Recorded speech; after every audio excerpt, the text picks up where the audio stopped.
اپنا اپنا پایا مقرر کر لو اور میرے مرنے کے بعد ان کے نیچے جو بھی گڑھا ہوا ہو سو کھود کر نکال لینا. یعنی پہلے ہی طے کر لو کہ کون سا پائے کی نیچے دیکھ کون لے گا.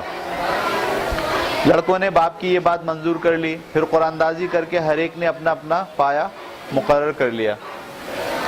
تو مقرر بھی تو کیا قرآن اندازی سے, یہ پائے کے لیے کس کا نام پہلے نکلے, اس طرح سے. جب ساہوکار مر گیا, ٹھیک ہے, ساہوکار کا مطلب جو پیسے لوگوں کے رکھتا ہے اپنے پاس امانت کے طور پر, اس کو کہتے ہیں ساہوکار, اور لوگوں کو قرضے بھی دیتا ہے, اس کو کہتے ہیں ساہوکار.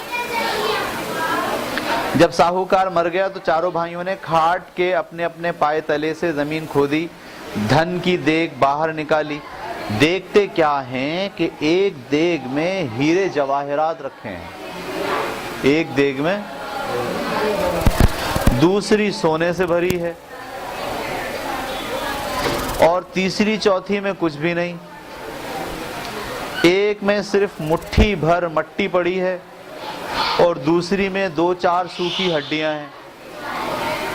ایک میں ہیرے جواہرات ہیں, ایک میں سونا ہے, ایک میں مٹھی بھر مٹی پڑی ہے اور دوسرے میں کچھ ہڈیاں ہیں.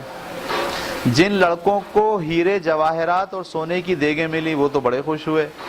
باقی 2 لڑکوں کو جو مٹی اور ہڈیوں کی دیگیں ملی وہ سخت ناراض ہوئے اور بھائیوں سے کہا اس مٹی اور ہڈیوں کا ہم کیا کریں گے, ہم اصل ملکیت سے ضرور حصہ لیں گے.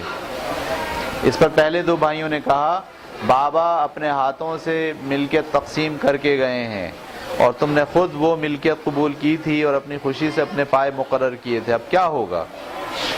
آخر ان کی تکرار بڑھنے لگی اور بات 4 معتبر لوگوں تک پہنچی, لیکن وہ بھی کسی فیصلے پر نہ پہنچ سکے اور بولے اس میں کوئی راز ہے, لہٰذا کسی دانا شخص سے انصاف کراؤ.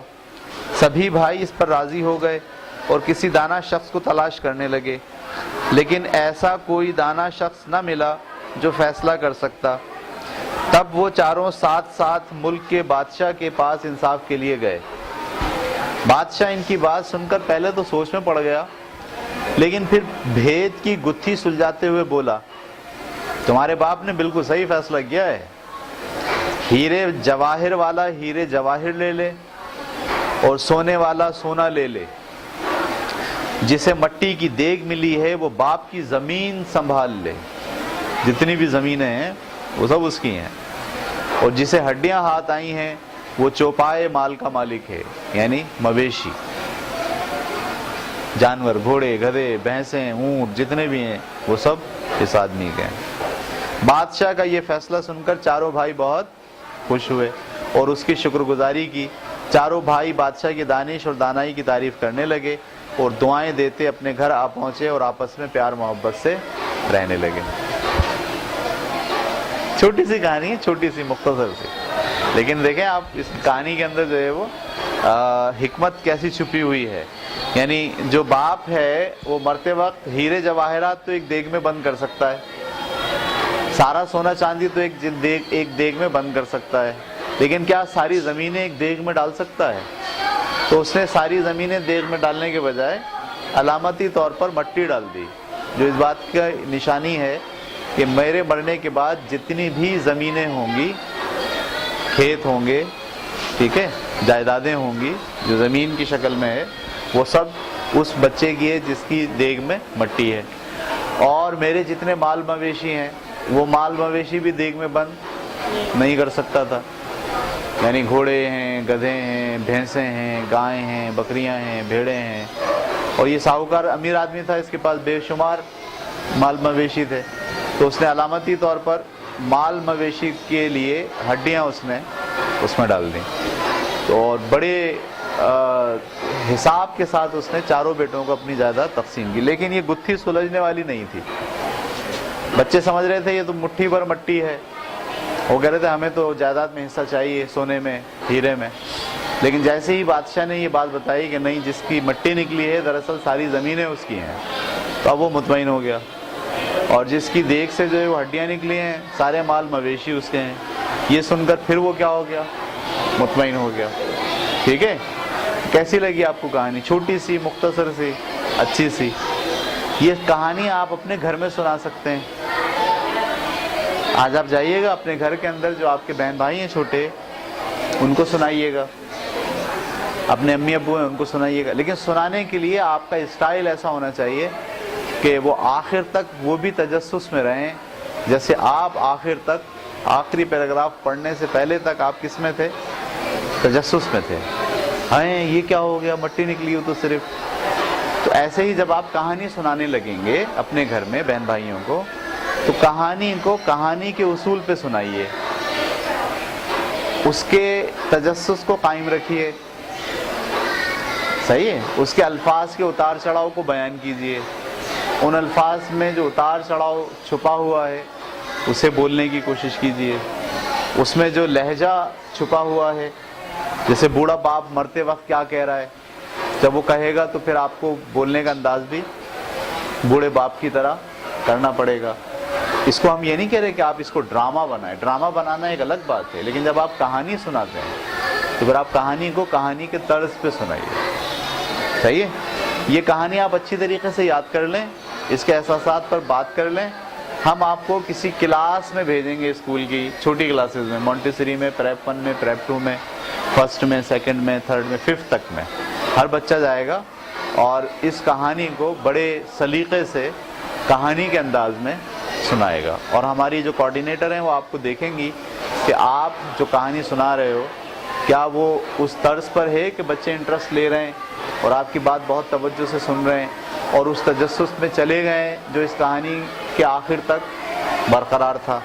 تو یہ آپ پریکٹس کریں گے. کل آپ کی چھٹی ہے، ہفتہ اتوار 2 دن، اس میں پریکٹس کریں گے. پیر کے دن ہم آپ کو اردو کے پیریڈ میں کسی کلاس میں بھیجیں گے اور آپ کی یہ کلاس ریکارڈ بھی ہوگی کہ آپ نے یہ کہانی کیسے بچوں کو سنائی ہے. یہ ہم ریکارڈ کریں گے، ریکارڈ کر کے اپنے اس ویڈیو کا حصہ بھی بنائیں گے. ٹھیک ہے. چلیں اب اس کی ایکسرسائز دیکھتے ہیں. لوک کہانی تھی ایک،